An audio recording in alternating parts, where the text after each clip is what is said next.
வெளிப்படுத்தின விசேஷம் 3ஆம் அதிகாரம் 8வது வசனத்தை வாசி. உன் கிரியைகளை அறிந்திருக்கிறேன். உனக்கு கொஞ்சம் பலன் இருந்தும் நீ என் நாமத்தை மறுதலியாமல் என் வசனத்தை கை கொண்டபடினாலே இதோ திறந்த வாசலை உனக்கு முன்பாக வைத்திருக்கிறேன், அதை ஒருவனும் பூட்ட மாட்டான். வாக்குத்தத்தமாக எடுத்துக்கொள்ளலாம். பொதுவாக பைபிள்ல உள்ள எல்லா வாக்குத்தத்தமும் நமக்கு தான் சுதந்திரத்தை ஆண்டவர் சொல்றார். ஆனால் அதே நேரத்தில் கர்த்தர் சொல்ற ஒரு வார்த்தை, அவருடைய நாமத்தை மறுதலியாமல் நாம் அவர் நாமத்தை பற்றி கொண்டபடுகிறனாலே அவர்களுக்கு, அப்படிப்பட்டவர்களுக்கு ஆண்டவர் சொல்லக்கூடியதான ஒரு வார்த்தை. இந்த வசனம் சொல்லுது, என் நாமத்தை மறுதலியாமல் கொஞ்சம் பலன் இருந்தும்.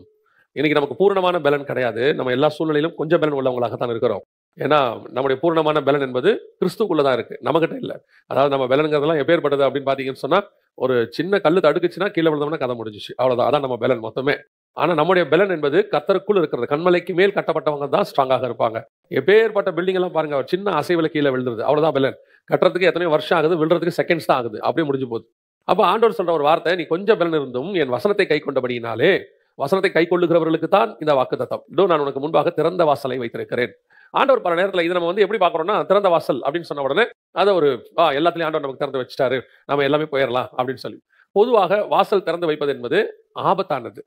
வாசல் திறந்து வைப்பது ஆபத்தானது. எப்பவுமே நம்ம சொல்ற வார்த்தை பூட்டி வைங்க தான், இல்லையா?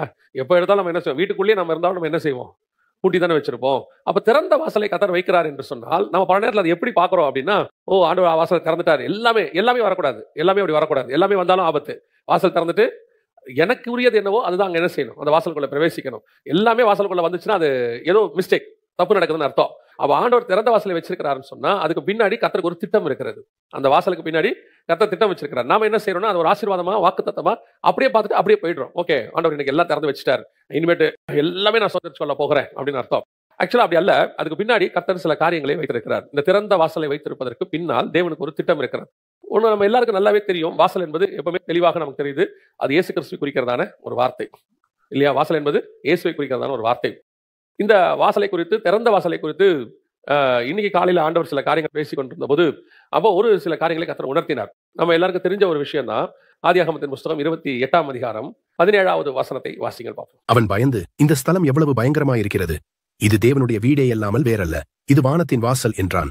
வானத்தின் வாசல் நமக்கு இது சாதாரணமாவே நல்லா தெரியும். இது தேவனுடைய வீடு, வானத்தின் வாசல் அப்படின்னா என்ன அர்த்தம் அப்படின்னா, வானத்துக்கு போறதுக்கு ஒரு வாசலாக சபை இருக்கிறது, நம்ம எல்லாருக்கும் தெரியும். அதோட அர்த்தம் என்னன்னா, பூமியிலிருந்து வேறு பிரிக்கப்பட்டவர்கள் எங்க வந்துருவாங்க, சபைக்குள்ள வந்துருவாங்க. சபை தான் என்ட்ரன்ஸாக இருக்கிறது. எதற்காக? பரலோகத்திற்கு என்ட்ரன்ஸாக இருக்கு. ஆனா சபைக்குள்ள வந்தவங்க எல்லாம் பரலோகத்துக்கு போயிட முடியுமா? இது வானத்தின் வாசலாகத்தான் இருக்கிறது. பட் இந்த வானத்துக்கும் இந்த வாசலுக்கும் நடுவுல ஒரு கனெக்ஷன் இருக்கிறது, ஒரு தொடர்பு. அதன் வழியாகத்தான் நம்ம என்ன செய்ய முடியும், பிரவேசிக்க முடியும். ஆதியாகமத்தின் புஸ்தகம் 28ஆம் அதிகாரத்துல 12வது வசனம். அங்கே அவன் ஒரு சொப்பனம் கண்டான். இதோ ஒரு ஏணி பூமியில வைக்கப்பட்டிருந்தது, அதன் நுனி வானத்தை எட்டியிருந்தது. அப்ப இந்த ஏணி என்பது எதை குறிக்கிறது? இது வானத்தின் வாசல். இது அந்த இடம், இது வானத்தின் வாசலை, பெத்தேல் அப்படின்னு அர்த்தம், தேவனுடைய வீடு. பெத் எல் அப்படின்னா தேவனுடைய வீடுன்னு அர்த்தம். அதுதான் வானத்தின் வாசலாக இருக்கு. ஆனா வானத்தின் வாசல் இருக்கு, வாசல் வழியாக பிரவேசிப்பதுன்னா நேரா அப்படி அங்கிருந்து பரலோகத்துக்கு போயிட முடியாது. அங்கே ஒரு ஏணி இருக்கிறது. அந்த ஏணியில் தேவதூதர்களும் ஏறுகிறதும் இறங்குறதுமாய். இந்த ஏணி என்பது எதை குறிக்கிறது? வாசிங்க, யோவான் 1:51 வாசிங்க. வானம் திறந்திருக்கிறதையும் தேவதூதர்கள் மனுஷகுமாரத்திலிருந்து ஏறுகிறதையும் இறங்குகிறதையும். இங்கேயும் நீங்க வாசிச்சு பாருங்க, வசனம் தெளிவா இருக்கும். அதுல தேவதூதர்கள் ஏறுகிறவர்களும் இறங்குகிறவரும். அப்ப எது மேல ஏறி இறங்குறாங்கன்னா, இங்க ஏணின்னு இருக்கு, அதுக்கு விளக்கம் இயேசு கொடுக்கிறாரு. யோவான் 1:51 மனுஷகுமாரன் மேல் ஏறுகிறவர்களும் இறங்குகிறவர்களும். அப்ப ஏணி என்பது எதை குறிக்கிறது? இயேசு கிறிஸ்துவை குறிக்கிறது.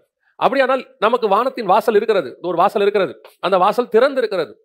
ஆனால் அது வழியாய் பிரவேசிப்பதற்கு ஒரு ஏணியும் இருக்கிறது, வழியும் இருக்கிறது. ஆனால் அதன் வழியாய் நாம் பிரவேசிக்கிறோமா என்பதுதான் முக்கியம். ஏறுகிறவர்களும் இறங்குகிறவர்களுமா இருக்கிற தூதர்கள். இப்ப நமக்கும் அந்த வாசலை வச்சுட்டார் ஆண்டவர். இப்ப நாம அந்த ஏணி வழியாக தான் ஏறணும்.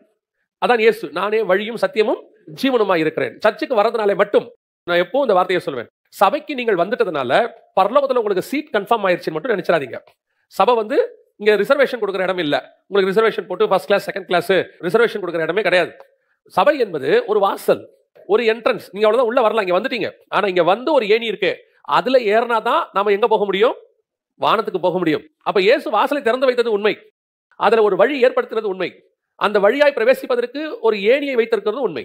ஆனால் இதில் நாம் ஏறுகிறோமா? திறந்த வாசல் என்ற உடனே நாம் எல்லாரும் என்ன நினைக்கிறோம், வாசல் திறந்தாச்சு அவ்வளவுதான். நிறைய பேர் சொல்ற ஒரு வார்த்தை நான் கேட்டிருக்கிறேன், ஆண்டவர் என்ன ஊழியத்துக்கு அழைச்சிட்டார். ஓ ஓகே ரைட், அழைச்சிட்டார், அப்புறம் அழைச்சிட்டார், அவ்வளவுதான். அழைச்சிட்டது முக்கியமே இல்ல, விசுவாசத்தை துவக்கிறது முக்கியம் இல்ல, முடிக்கிறது தான் முக்கியம். நம்ம ஓட ஆரம்பிக்கிறது முக்கியம் இல்ல, எவ்வளவு வேகமா ஓடுறோங்கிறதே முக்கியம் இல்ல, போய் முடிக்கிறோமாங்கிறது தான் முக்கியம். மரத்தான் ரேஸ் ஓடுறவங்க நீங்க பார்த்திருப்பீங்கன்னு நினைக்கிறேன். நல்ல மரத்தான் ரேஸ் ஓடுறவன், மரத்தான் சொல்லி ஒன்று ஓடுறாங்கல்ல, பல கிலோமீட்டர் ஓடுவாங்க, அவன் எடுத்த உடனே வேகமா ஓட மாட்டான் பாருங்க. அவங்க என்ன செய்வாங்கன்னா, எடுத்த உடனே என்ன செய்வாங்க, ஒரு கிராஜுவல் ஸ்பீட்ல ஆரம்பிப்பாங்க. அந்த ஸ்பீட்ல மெயின்டைன் பண்ணிட்டே இருப்பாங்க. அவங்க கடைசி வரைக்கும் ஓடுவாங்க. அதுவும் பெற்றுக்கொள்ளத்தக்கதாய் ஓடுகிறவன் கடைசி வரைக்கும் ஓடினா பெற்றுக்கொள்ளத்தக்கதாய் ஓட முடியும். இங்க ஓபன் இருக்கு, சர்ச் இருக்கு, சத்தியம் சொல்லி கொடுக்குறாங்க. அதுல எந்த மாற்று கருத்தும் இல்ல. இன்னைக்கு வாசலே இல்ல, பல இடத்துல சர்ச்சே இல்ல. சிலர் வந்து சொல்லும் போது சத்தியமே இல்லைங்க, என்ன பண்றதே தெரியல. பிள்ளைகளுக்கு வெளிநாட்டுல இருந்து பேசுவாங்க, எங்க பிள்ளைகளுக்கு சத்தியம் இல்ல அப்படிம்பாங்க. அங்க கிடைக்க மாட்டேங்குதுங்கிறாங்க. உண்மைதான், அங்க வாசலே இல்ல. ஆனா இங்க வாசல் இருக்கு, ஏணி இருக்கு, ஏறத்துக்கு இறங்கத்துக்கு ஆண்டவர் வாய்ப்பு வச்சிருக்கிறார். ஆனால் நாம் எப்படி இருக்கிறோம் என்பதுதான் முக்கியம். அதுல பிரவேசிக்கிறவர்களாய் காணப்படுகிறோமா? சர்ச்சுக்கு வந்துட்டு போறதுனாலயோ அல்லது செய்தி கேட்கறதுனாலயோ மட்டும் நீங்கள் அதில் பிரவேசிக்கிறவர்கள் அல்ல.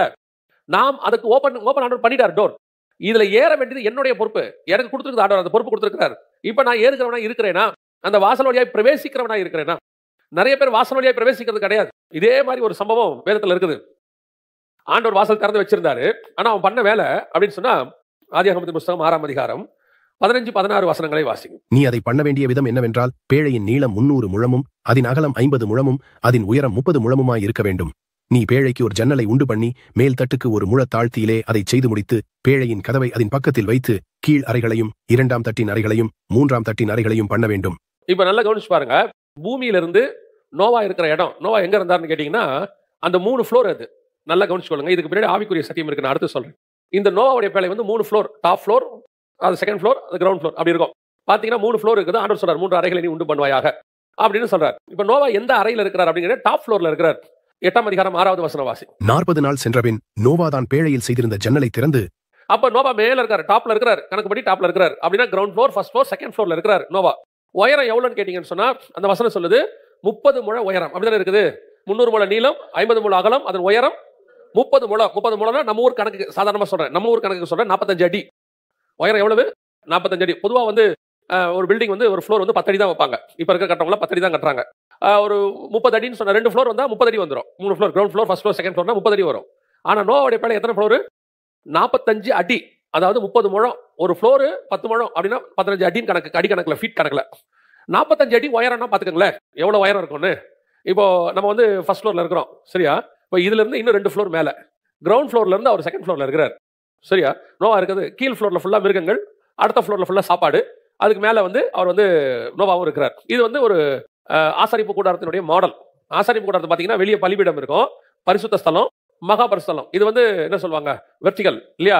உயரமா இருக்கிற வெர்டிகல் தானே, இது ஹாரிசாண்டல் இப்படி இருக்கும். இதுல என்னன்னு பாத்தீங்கன்னு சொன்னா, நோவா வந்து 3 ஃப்ளோர், கிரவுண்ட், ஃபர்ஸ்ட், செகண்ட். ஆசாரிப்பு கூடாரம் பாத்தீங்கன்னா வெளியே ஃபர்ஸ்ட், செகண்ட். எபிரேயர் நிருபத்துல அதை பத்தி சொல்லப்பட்டிருக்கிற 1ஆம் தளம், 2ஆம் தளம் அப்படின்னு சொல்லியிருப்பாங்க, 2வது அறை அப்படின்னு சொல்லியிருப்பாங்க. இப்ப கீழே வந்து அவர் மிருகம் வச்சிருந்த மாதிரி வெளியே பலிபீடம், மிருகத்தை பலி செலுத்துறது. அதனால தான் நோவா வெளியே வந்தோன்னே ஒரு மிருகங்களை என்ன செஞ்சாரு, சுத்தமான பறவைகளை பிடித்து பலி செலுத்தினார். அடுத்து உள்ள போனீங்கன்னா சமூகத்தை அப்பம், சாப்பாடு மட்டும் இருக்கும். உள்ள போனீங்கன்னா நோவாவுடைய ஃபர்ஸ்ட் ஃப்ளோர்ல சாப்பாடு இருக்கும். அதையும் தாண்டி உள்ள போனீங்கன்னா மகா பரிசுத்த ஸ்தலம், பரிசுத்த ஆவியானவர் இறங்கி அக்கினி இறங்கக்கூடிய இடம். மேல் ஃப்ளோர்ல நோவாவும் புறாவும் இருந்தாங்க. நான் சொல்றது ஒரு ஆவிக்குரிய அர்த்தத்துக்கு உங்களுக்கு நான் சொல்றேன். சோ இது வந்து ஒரு ஆசாரிப்பு கூடாரத்தினுடைய மாடல். அதுதான் ஆண்டவர் கொடுத்திருக்கிறார். ஏறக்குறைய 2 மாடலும் ஒரே சைஸா இருக்கும். நீங்க பாத்தீங்கன்னு சொன்னா ஆசாரிப்பு கூடாரமும் இதுவும் ஒரே சைஸா தான் இருக்கும். சோ இப்ப கட்ட சொல்லிட்டாரு. ஆனா நோவா எப்படி மேல போவாரு? நான் சொல்றது புரியுதா? கண்டிப்பா நோவா மேல் ஃப்ளோருக்கு போகணும்னா கீழ் ஃப்ளோர்ல இருந்து மேல் ஃப்ளோருக்கு என்ன வேணும்? ஒரு ஸ்டேர்கேஸ் வேணும், ஒரு ஏணி கண்டிப்பாக வேணும். நோவா காலத்துல லிஃப்ட் இல்ல, சோ நீங்க ஒத்துப்பீங்க. கண்டிப்பா என்ன வேணும்? அப்ப நோவா என்பவர் கீழே இருக்கிறாரு, அவர் மேல போகணும். நடுவுல என்ன இருக்கிறது? ஒரு ஏணி, ஒரு கடந்து போறதுக்கு ஒரு வழி இருக்கிறது. இதே மாடல் தான் ஆசாரிப்பு கூடாரம். இந்த ரெண்டுத்தையும் இணைக்கக்கூடியதான ஏணியினுடைய தரிசனம் யாக்கோபுக்கு கொடுக்கப்பட்டது. அப்ப சபையினுடைய தரிசனம் யாருக்கு கொடுக்கப்பட்டது? யாக்கோபுக்கு. இப்போ நோவாவுக்கு இந்த ஏன் நம்ம இங்க கொண்டு வரோம்னு கேட்டீங்கன்னா, இப்போ இங்க வாசல் ஒன்று இருக்கிறது. அது ரொம்ப முக்கியம். ஆண்டவர் சொல்றார் அந்த 15வது வசனத்துல, ஆதியாகமத்தின் புத்தகம் 6ஆம் அதிகாரம் வாசிங்க. நீ அதை பண்ண வேண்டிய விதம் என்னவென்றால், பேழையின் நீளம் 300 முழமும் அதன் அகலம் 50 முழமும் அதன் உயரம் 30 முழமுமாய் இருக்க வேண்டும். நீ பேழைக்கு ஒரு ஜன்னலை உண்டு பண்ணி மேல் தட்டுக்கு ஒரு முழ தாழ்த்தியிலே அதை செய்து முடித்து பேழையின் கதவை அதன் பக்கத்தில் வைத்து கீழ் அறைகளையும் 2ஆம் தட்டின் அறைகளையும் 3ஆம் தட்டின் அறைகளையும் பண்ண வேண்டும். அப்ப டாப் ஃப்ளோர்ல தான் என்ன இருக்குது?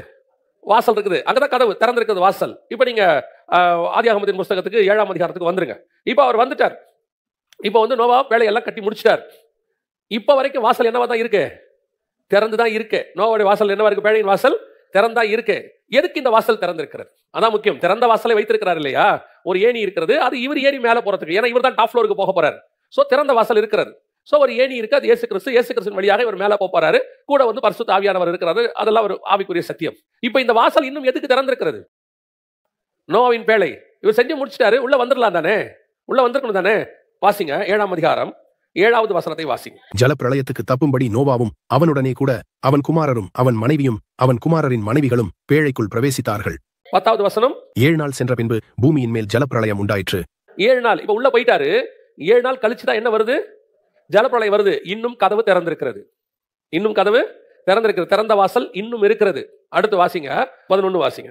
நோவாவுக்கு 600ஆம் வயதாகும் வருஷம் 2ஆம் மாசம் 17ஆம் தேதியாக அந்நாளிலே மகா ஆழத்தின் ஊற்று கண்கள் எல்லாம் பிளந்தன, வானத்தின் மதகுகளும் திறவுண்டன. 13வது வசனம். அன்றைய தினமே நோவாவும் அவன் குமாரராகிய சேமும் காமும் யாபேத்தும் அவனுடைய கூட நோவாவின் மனைவியும் அவன் குமாரன் 3 மனைவிகளும் பேழைக்குள். இந்த வசனத்தினுடைய கோர்வையை புரிஞ்சுக்க முடியுதா என்னன்னு? 7 நாளைக்கு முன்னாடி நோவா உள்ள போயிட்டாரு. ஜலப்பிரளயம் 7 நாள் கழிச்சு தான் வருது. ஜலப்பிரளயம் வர்ற அன்னைக்கு, அன்றைய தினமே, அந்த வசனம் சொல்லுது 13, அன்றைய தினமே நோவாவும் நோவான் குமாரராகிய சேம் பிள்ளைகள் எல்லாரும் பேழைக்குள் பிரவேசித்தார்கள். ஜலப்பிரளயம் வர்ற அன்னைக்கு உள்ளே பிரவேசித்தார்கள். அப்படிதான் இருக்கு. வசனம் தெளிவா இருக்குல்ல? ஆனா 7வது வசனம் என்ன சொல்லுது? ஜலப்பிரளயம் வருவதற்கு 7 நாளைக்கு முன்னாடியே நோவா என்ன செஞ்சிட்டாரு? உள்ள போயிட்டாரு. அப்ப இந்த 7 நாள் நோவா என்னவா இருந்திருக்கிறாரு? போக்குவரத்துமா இருந்திருக்கிறாரு. உள்ளுக்குள்ள போயிட்டாரு 7 நாளைக்கு முன்னாடி. வாசல் திறந்திருக்குது. ஆனா ஜலப்பிரளயம் வராத 7 வருஷம் அவர் என்னவா இருந்திருக்கிறாரு? போக்குவரத்தா இருந்திருக்கிறாரு. போறாரு வராரு போறாரு வராரு. இப்ப வசனம் தெளிவா சொல்லுது. 16வது வசனம். தேவன் அவனுக்கு கட்டளையிட்டபடியே ஆணும் பெண்ணுமாக சகலவித மாம்ச ஜந்துக்களும் உள்ளே பிரவேசித்தன. அப்பொழுது கர்த்தர் அவனை உள்ளே விட்டு கதவை அடைத்தார். ஏன் உள்ளே விட்டு கதவை அடைத்தார்? பூட்டிக்கோன்னு சொல்லல. நோவா கதவை பூட்டிக்கோன்னு சொல்லல. அதுக்கு நிறைய ரீசன்ஸ் இருக்குது. கதவை பூட்டிக்கப்பான்னு சொல்றதுக்கு, சொல்லாம இருந்ததுக்கு நிறைய ரீசன் இருக்கு. ஆனா கர்த்தர் உள்ளே விட்டு கதவை அடைத்தார். நோவா உள்ளே இருந்தான், கதவை அடைத்தார் இல்ல, உள்ளே விட்டு அடைத்தார். அவருடைய அர்த்தம் என்னன்னா, வந்து போயிட்டே இருந்திருக்கிறான். திறந்த வாசல் இருக்கு. நம்மளை பொறுத்த வரைக்கும் திறந்த வாசல் என்பது ஆசீர்வாதம். அப்படிதானே? நம்ம மைண்ட் அதான் இருக்குது. திறந்த வாசல் உனக்கு முன்பாக வைத்திருக்கிறேன். கர்த்தர் ஏன் வாசலை திறந்து வச்சிருக்கிறாரு?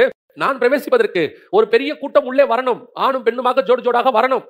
ஏன்? பூமியில் உள்ள சகல ஜனங்களுக்கும் சுவிசேஷத்தை நோவா பிரசங்கித்திருக்கிறான். பூர்வ காலத்துல பேதுருவின் புத்தகத்துல வாசிக்கிறோம். 2 பேதுருல வாசிக்கிறோம். 2:5 வாசிக்கிறோம். பூர்வ காலத்தை தப்ப விடாதபடிக்கு நீதியை பிரசங்கித்தவனாகிய நோவா அப்படின்னு வசனம் சொல்லுது.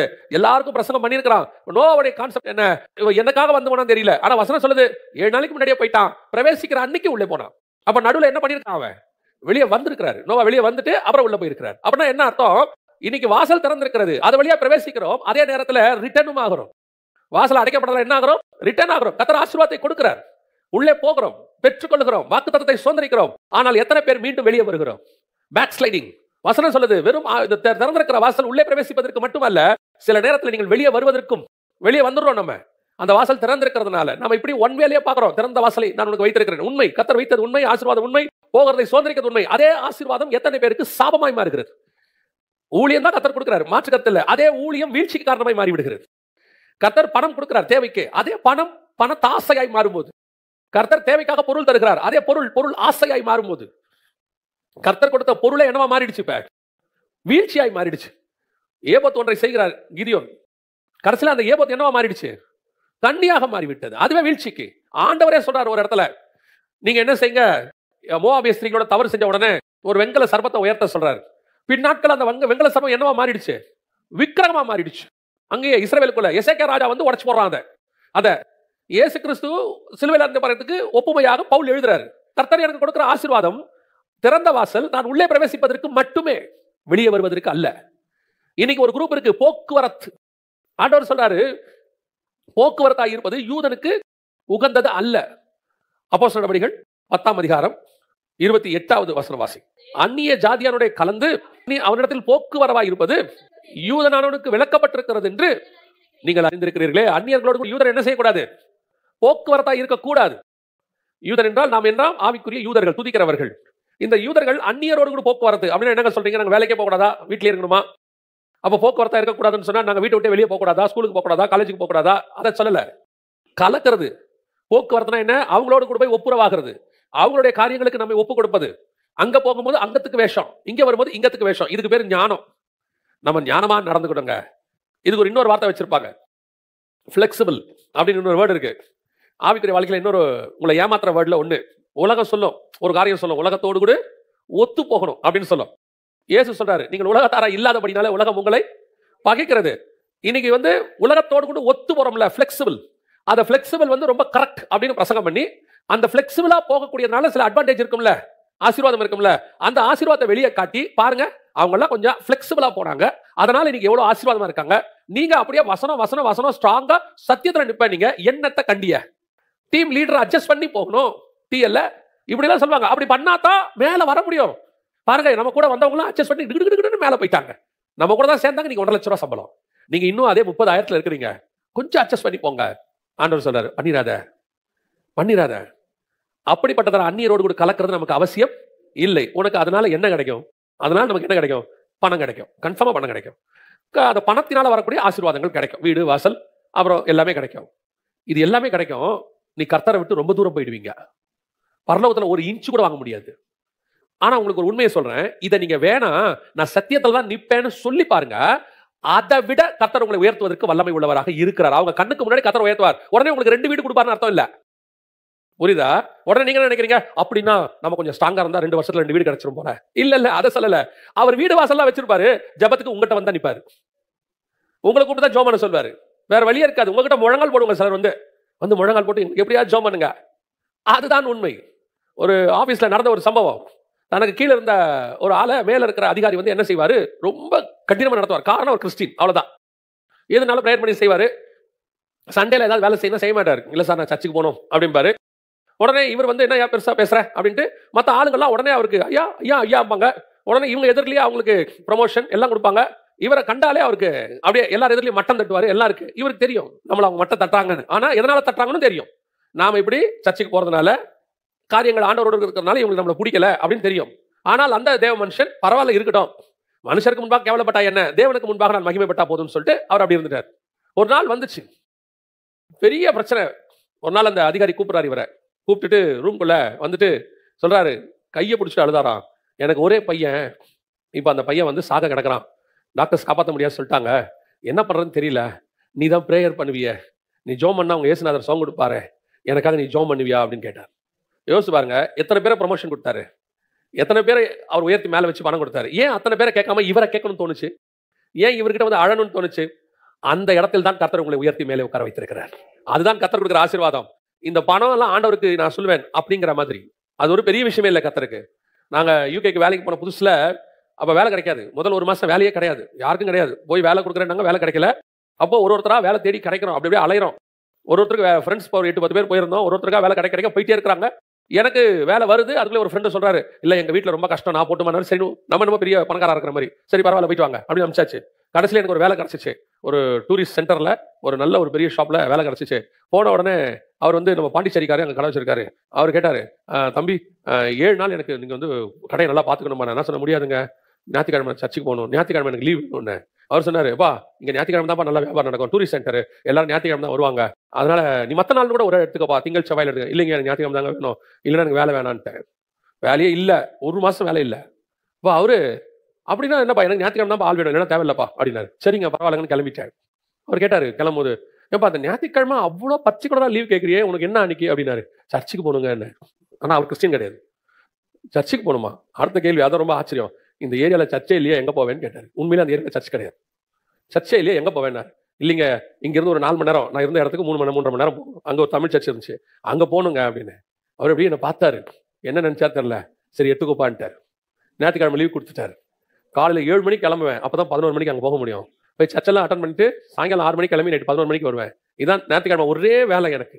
மற்ற வேற எதுவுமே செய்ய மாட்டேன், ஒரே நாள் அவ்வளோதான். நான் சொல்லுவேன், கர்த்தர் படிப்படியாக உயர்த்த ஆரம்பித்தார். எது உயர்வு தெரியுமா? அந்த வேலையில உயர்த்துறத உயர்வு சொல்ல, அந்த கடைசியில அந்த மொத்த பிரான்ச்சும் என் கண்ட்ரோல தான் இருந்துச்சு. நான் வர வரைக்கும் நான் ஒரு ஆள் கண்ட்ரோல தான் இருந்துச்சு. நான் அதை கூட உயர்வு சொல்லல. அதுக்கு கொடுத்த அந்த சின்னதுல நம்ம கொடுத்த ஒரு சின்ன வைராக்கியம் இங்கே கொண்டு கர்த்தர் நிறுத்தி வைத்திருக்கிறார்.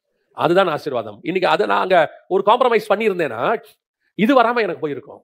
இன்னைக்கு ஒரு ஞாயிற்றுக்கிழமைக்காக பண்ணோம், இன்னைக்கு எல்லா நாளும் தேவனுக்கு ஊழியம் பண்ணும்படி கர்த்தர் கிருபை தந்து வைத்திருக்கிறார். இதுதான் ஆசீர்வாதம்.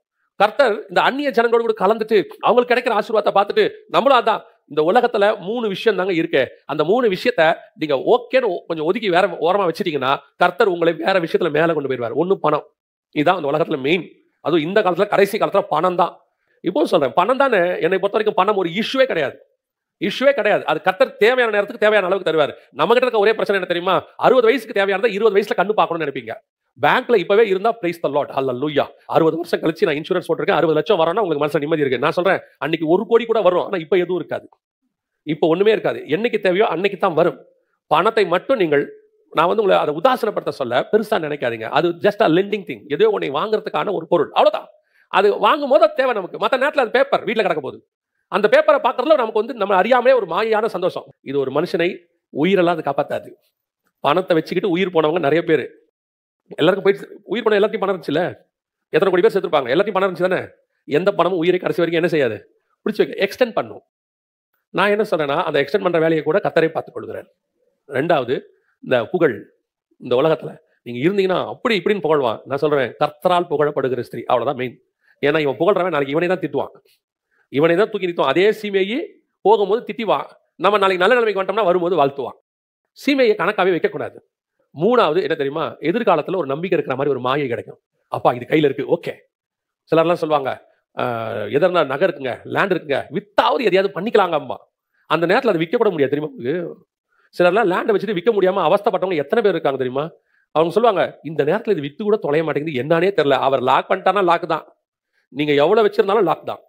நான் இப்போ சொல்றேன், அந்நிய ஜனங்களோட கூட கலக்கிறது, நீங்க எதுல நீங்க வீக் ஆகிடுறீங்க, எதுல நீங்க பலவீனப்படுறீங்க, அல்லது எதுல விழுகிறீங்கன்னா, அவனுக்கு கிடைக்கிற பணம், அவனுக்கு கிடைக்கிற புகழ், அவனுக்கு கிடைக்கிற ஒரு எதிர்காலத்தின் நம்பிக்கை, இதையெல்லாம் பார்க்கும்போது உங்களுக்கு தோணுது நம்மளும் அவனமா இருக்கு, வேண்டான்ற ஆண்டவர் விட்டு.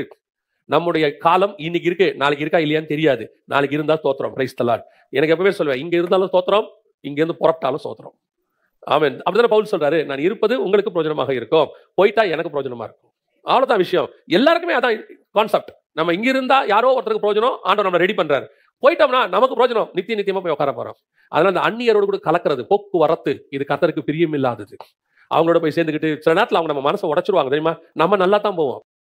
சிலர்கிட்ட பார்த்துருக்கீங்களா, ஒரு சுபாவம் இருக்கு, நீங்க போனீங்கன்னா நல்லா இருந்தீங்கன்னா அவன் நல்லா இருக்குன்னு ஒத்துக்க மாட்டான் நம்மளை பார்த்து. இப்போ சொல்றேன், இந்த அந்நியரோடு கூட கலவாமைன்னு இருக்குல்ல, அது இந்த மாதிரி பல இடத்துல நம்ம என்ன நினைக்கிறோம், புறஜாதியோட கலக்கிறதான சொல்றோம். இல்ல ஸ்பிரிச்சுவலி டவுன் ஆளோட கூட கலக்கூடாது. இவன் நம்ம நல்லா இருக்கிறவனே இவன் ஒத்துக்க மாட்டான். ஸ்பிரிச்சுவலி உங்களோட டவுனா இருக்கிறவங்க பேசுறதை விட ஸ்பிரிச்சுவலி உங்களோட ஸ்ட்ராங்கா இருக்காட்ட கொஞ்சம் பேசுங்க, உங்களை அவங்க பூஸ்ட் பண்ணுவாங்க. பல நேரத்தில் இந்த போக்குவரத்து யார்கிட்ட போயிட்டு வரோம் அதுன்றது ரொம்ப முக்கியம், ரொம்ப இம்பார்ட்டன்ட். அது நம்மளுடைய உறவு ஐக்கியம் எப்பவுமே நம்மளை ஆவிக்குரிய விதத்தில் உயர்த்துறவங்களோட கூட தான் இருக்கணும். மற்றவங்க ஸ்பிரிச்சுவல் பர்சனா இருப்பாங்க, கிறிஸ்டினா இருப்பாங்க, நம்ம ஸ்பிரிச்சுவலை டவுன் பண்றவங்களா இருப்பாங்க, அவங்க கிட்ட போகவே கூடாது. பல நேரங்களிலே உங்களை வழிவிலக பண்ணுகிற துன்மார்க்கர் இவங்க. என்ன கேட்டா, பிரசங்கியின் புஸ்தகத்தின்படி நான் கணக்கு சொல்றேன், வாசிங்களேன். பிரசங்கில ஒரு வசனம் இருக்கு, பிரசங்கியின் புஸ்தகம் 8ஆம் அதிகாரம் 10வது வசனத்தை வாசி. பரிசுத்த ஸ்தலத்துக்கு போக்குவரவு செய்த துன்மார்க்கர் அடக்கம் பண்ணப்பட்டதை கண்டேன், அவர்கள் அப்படி செய்து வந்த பட்டணத்திலேயே மறக்கப்பட்டு போனார்கள், இதுவும் மாயையே. போக்குவரத்து செய்த துன்மார்க்கர் அடக்கம் பண்ண, நம்ம போக்குவரத்து ஜனங்கள் அல்ல, வெறும் உள்ளே போகிறவர்கள், திரும்பி வருகிறவர்கள் அல்ல. கர்த்தர் கடைசியா என்ன பண்ணாரு, நோவாவை வெளியே வராதனால கதவை அடைச்சார். வெளியே வராதவனை கதை விட்டு உள்ளே விட்டு அடைக்க போறது இல்லை தானே. அவன் உள்ளே இருந்தானே சொல்ல, கர்த்தர் கதவை பூட்டினார் தானே வரும். வசனம் என்ன சொல்லுது, நோவாவை உள்ளே விட்டு கர்த்தர் கதவை அடைத்தார். நோவா நீதிமான் தான், அவர் ஒரு நல்ல எண்ணத்துல கூட இருக்கும். என்ன நல்ல எண்ணம் தெரியுமா, ஐயோ எவனு இன்னும் உள்ள வராம இருக்கிறானே, ஒரு வயல காணவே, 100 வருஷமா பிரசங்கம் பண்ணவே, ஒரு ஆத்மா ரட்சிக்கப்படலையே. இவங்களுக்கு என்னன்னா, இவங்க மேல கான்பிடென்ட், நான் ரட்சிப்புல நடத்த மாட்டேனா. இவங்களுக்கு வந்து நல்ல விஷயம் தானே, இப்ப பாரம் தானே, ஒரு ஆத்மா ரட்சிப்புல வருதுங்கிறது பாரம் தானே. இந்த மாதிரி நல்ல விஷயத்துல போய் மாற்றவங்களும் இருக்காங்க. சில இடத்துல கர்த்தர் சொல்வார், உன்னால சில ஆட்கள் என்ன பண்ண முடியாது, ரட்சிக்கவே முடியாது, நான் டோர் ஓபன் பண்ணணும், நீ சொல்ல வேண்டிய வேலை சொல்லிட்டியா, போய் பேழைக்குள்ள உட்காந்துக்கோ. சும்மா நீ போயிட்டு, ரொம்ப சில ஆட்கள் தேவனை மிஞ்சின அன்பு இருக்கும், பார்த்திருக்கீங்களா, தேவனை தாண்டி அன்பு இருக்கும். நோவா அப்படித்தான் இருந்திருப்பார் போல, நோவா நீதிமான் தானே, அதனால தப்பு விஷயமா வெளியே வந்திருக்க மாட்டார் பேழையை விட்டு. ஒரு ஆத்ம பாரம், ஆண்டவர் சொல்றாரு, அவன் ஒரு வயல ரட்சிக்கப்பட மாட்டான், நமக்கு தெரிஞ்சு போச்சே. அதனால தானே நான் உனக்கு சொல்லும் போது, ஆண்டவர் ஆரம்பத்துல இருந்து சொல்லும் போது ஜனங்க உள்ள வருவாங்கன்னு சொல்லவே மாட்டாரு. நீங்க வேணா எடுத்து பாருங்க, 6ஆம் அதிகாரத்துல இருந்து எடுத்து பாருங்க, ஜனங்க உள்ள வருவாங்கன்னு சொல்லவே மாட்டாரு. பூமியின் ஜந்துக்களை வித்தை பாதுகாக்கும்படி ஒரு பேழையை உண்டு பண்ணு, ஜனங்களை பாதுகாக்கும்படி இருக்காது. அதுல இருந்த ஒரே நீதிமான் ஃபேமிலி இவன் தான், இவனு உள்ள வந்துட்டான். சில நேரத்துல நம்ம முயற்சி பண்றோம், சில ஆட்கள் ரட்சிப்புள்ள வரணும், அவனை காப்பாற்றணும், அதை செய்யணும், இதை செய்யணும்னு. ஆண்டவர் சொல்றாரு, நீ உன்னுடைய இன்டென்ஷன் நல்லது, ஆனால் கர்த்தரை தாண்டி இருக்கக்கூடாது. கர்த்தரை தாண்டி போனீங்கன்னா அவமானம் தான் வரும். சில இடங்கள்ல கர்த்தர் சொல்லுவார், தூசியை தட்டி விட்டுட்டு போம்பார், இந்த பட்டணத்துல என்ன செய்ய, தூசியை தட்டி விட்டுட்டு போ அப்படிவார். சில இடத்துல கர்த்தர் சொல்வார், இந்த பட்டணத்தில் எனக்கு அநேகர் உண்டு, நீ போய் உள்ளே பேசும்பார், ரெண்டும் சொல்வார். அதை நம்ம எதை செய்யணும், கர்த்தர் சொல்லும் போது செய்யணும். சில நேரத்தில் இந்த போக்குவரத்து இருந்துகிட்டே இருக்கும். ஆண்டவர் சொல்றாரு, திறந்த வாசல் வெளியே வருவதற்கு அல்ல, உள்ளே பிரவேசிப்பதற்கு. அல்லேலூயா. இரண்டாவது ஒரு திறந்த வாசல் இருக்கு, அதை மாத்திரம் பார்த்துட்டு முடிப்போம். வாசிங்க, ஏசாயா தீர்க்கதரிசன புத்தகம் 45ஆம் அதிகாரம் 1வது வசனம் வாசி. கர்த்தராகிய நான் அபிஷேகம் பண்ணின கோரேசுக்கு முன்பாக ஜாதிகளை கீழ்ப்படுத்தி ராஜாக்களின் இடைக்கட்டுகளை அவிழ்க்கும்படிக்கும், அவனுக்கு முன்பாக வாசல்கள் பூட்டப்படாதிருக்க கதவுகளை திறந்து வைக்கும்படிக்கும் அவனை பார்த்து அவன் வலதுகையை பிடித்துக் கொண்டு அவனுக்கு சொல்லுகிறதாவது. கர்த்தர் என்ன பண்ணிட்டாராம், கோரேசுக்கு ஆதரவா கூடாதுன்றாராமா, திறந்து வச்சிருந்தாராமா. ஏன், எதுக்காக? உடனே இப்ப நம்ம என்ன சொல்லுவோம், கோரேஸ் உள்ள போய் எல்லாத்தையும் சுதந்திரத்துக்குள்ள ஆசீர்வாதமா. அங்க 2 காரியத்துக்கு தான் ஆண்டவர் சொல்றாரு, ஏன் நீ உள்ளே போகணும் அப்படின்னு சொல்லி. வாசிங்க, ஏசாயா 45வது அதிகாரம் 4வது வசனம் வாசி.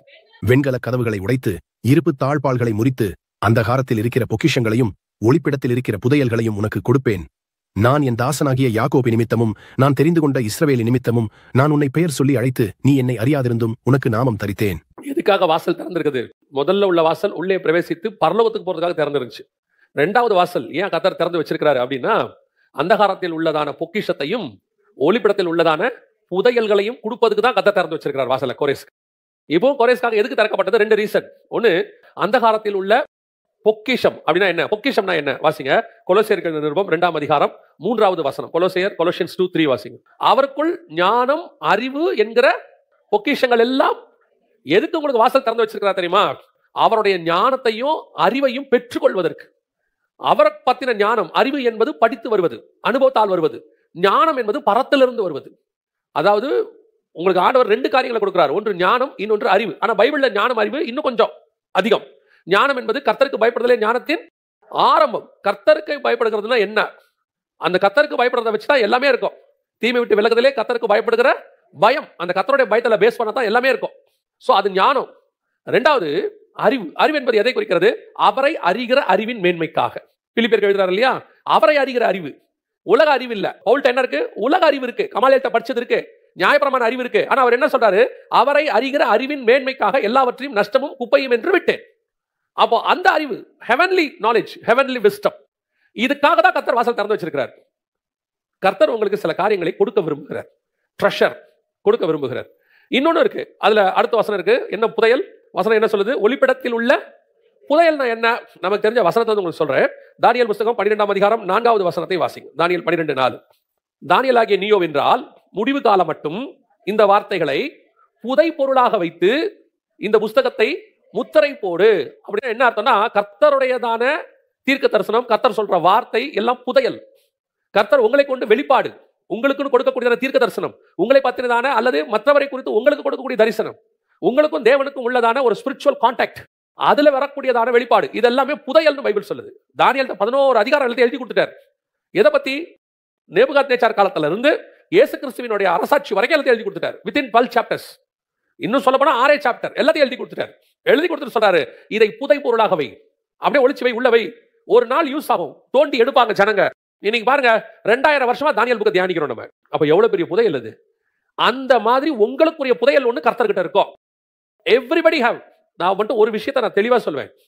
2000 வருஷம் ஆயிடுச்சு, பைபிள் எழுதியாச்சு, முற்றும்னு போட்டாச்சு. ஆனா இந்த பைபிளுக்குள்ள உங்களுக்குன்னு ஒரு பார்ட்ஸ் இருக்கும். அது உங்க மூலமா தான் உலகத்துக்கு கொண்டு வரணும்னு கர்த்தர் விரும்புவார். புரியுதா? இப்போ நிறைய பேர் கேட்கும்போது வார்த்தை சொல்றீங்கல்ல, இந்த மாதிரி நான் பார்த்ததே இல்லை, இது வரைக்கும் இந்த மாதிரி நான் கேட்டதே இல்லை, இதுக்கு முன்னாடி இப்படி ஒரு வெளிப்பாடு வரலன்னு. அதுக்கு என்ன காரணம்னா, அது உங்களுக்குன்னு வச்சது. நீங்க வந்து எடுத்து ஜனங்களுக்கு கொடுக்கணும்னு கர்த்தர் அந்த பார்ட்டை வச்சுட்டாரு. அதுக்கு முன்னாடி அந்த வெளிப்பாடு வராது, யாருக்குமே வராது. ஒருவேளை 1000 வருஷத்துக்கு முன்னாடி யாருக்காவது வந்திருக்கா தெரியாது. ஆனா உங்க காலகட்டத்தில் அதுக்கு முன்னாடி யாரும் அதை என்ன செஞ்சிருக்க மாட்டாங்க, கேட்டுக்க. அந்த தலைமுறைக்கு நீங்க சொல்ல வேண்டியதாக இருக்கும். அப்படிப்பட்ட பொக்கிஷமும் புதையலும் உங்ககிட்ட இருக்கும். அதை கர்த்தர் அதுக்கு தான் திறந்து வச்சிருக்காரு வாசலை. உள்ள போய் எடுத்துட்டு வரணும். இந்த திறந்த வாசல் நம்ம இன்னைக்கு எல்லாமே வேர்ல்ட்லியா பார்த்துட்டோம். உள்ள போறோம், திறந்த வாசல், இனிமேட்டு நல்ல வேலை கிடைச்சிரும், இந்த மாசத்துல ஆண்டவர் எனக்கு நல்ல கல்யாணம் பண்ணி வச்சிருவார், இந்த மாசம் வெளிநாட்டுல வேலை கிடைச்சிரும். இதுக்கு பேர் திறந்த வாசல் இல்ல. அப்போ உங்களுக்கும் கிடைக்குது, உலகத்தானுக்கும் கிடைக்குதே. அப்ப அவனுக்கு என்ன வாசல் அது? புரியுதா உங்களுக்கு? உலகத்தாருக்கு கிடைக்காம நமக்கு மட்டும் ஒரு வாசல் திறக்கிறார் பாருங்க. அந்த வாசல்ல போற உங்களுக்கு ஒரு பொக்கிஷம் கிடைக்கும். அதுல உங்களுக்கு ஒரு புதையல் கிடைக்கும். அது உங்க மூலமா மட்டும்தான் வெளிப்படும். அதுக்கு தான் கர்த்தர் உங்களை செலக்ட் பண்ணியிருக்கிறார். இப்போ சொல்றேன், எனக்கு இப்போ கொஞ்ச நாளா ஒரு காரியம் கொஞ்சம் பேர் சொல்லிட்டு இருக்கிறாங்க. என்னன்னா, நிறைய பேசுறாங்க. இப்போ வந்து பேசும்போது இது வந்து ஆண்களுக்கு தான் ஆண்டவர் வந்து இப்படிலாம் வச்சிருக்கிறாரு, அவங்க தான் பண்ண முடியும், பெண்கள் வந்து அப்படி துணை ஊழியம் தான் பண்ண முடியும். இல்ல, அத்தனை பேருக்கும் கர்த்தர் வச்சிருக்கிறாரு. இந்த கடைசி காலத்தில் உங்களை கொண்டும் கர்த்தர் பேச வல்லமை உள்ளவராக இருக்கிறார். உங்களுக்கு ஒரு புதையல் வச்சிருப்பாரு, அது உங்க வழியா தான் வரும். யோசிச்சு பாருங்க, பைபிள்ல யார் யாரு என்னென்ன செய்யணுமோ. அந்த சீமோன் வீட்டுல கர்த்தர் வந்து பந்தி இருக்கிறாரு. அவன் பெரிய கோடீஸ்வரன். ஆனா அவன் தலைக்கு என்ன கொடுக்கலையாமா, கால கழுவுறதுக்கு தண்ணி கொடுக்கலையாமா. ஆனா ஒரு ஸ்திரீ கொண்டு வந்து 300 பணத்துக்கான தைலத்தை கொண்டு வந்து வெடிச்சாலாமா. இப்ப யோசிச்சு பாருங்க, அந்த தைலத்தை அவள் உடைப்பதற்கு கர்த்தருக்காக வச்சிருந்திருக்கிறாவ. புரியுதா? அதை விட விலையேறப்பட்டது சீமோன்ட்ட இருக்கும். ஆனா அவன் இதை எடுக்கல. அந்த தைலம் கர்த்தருக்குரியது. அந்த நேரத்தில் அவள் அங்கே வருவாள்.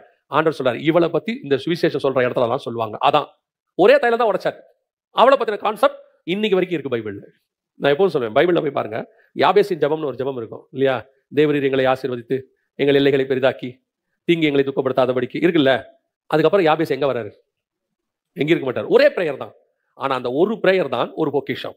அவர் மூலமாக வந்த பொக்கிஷம் 4000 வருஷமா இருக்கு. உங்க மூலியமா அதே மாதிரி கர்த்தர் ஒரு பொக்கிஷத்தை கொண்டு வருவாரு.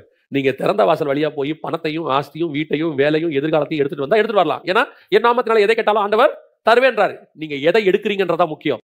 வாசல் திறந்திருக்கு, நீங்க எந்த வாசல்ல போய் எதை எடுக்க போறீங்கன்றதா முக்கியம். ஆண்டவர் நமக்கு அந்த காலத்தில் பொக்கிஷங்களை ஒளிப்படத்தில் உதையல்களை வச்சிருக்கிறார். எவ்வளவு ட்ரெஷர் எடுக்கணுமோ எடுங்க. அந்த ஒரு விஷயத்தை மட்டும் தானியல்கிட்ட கத்துக்கோங்க.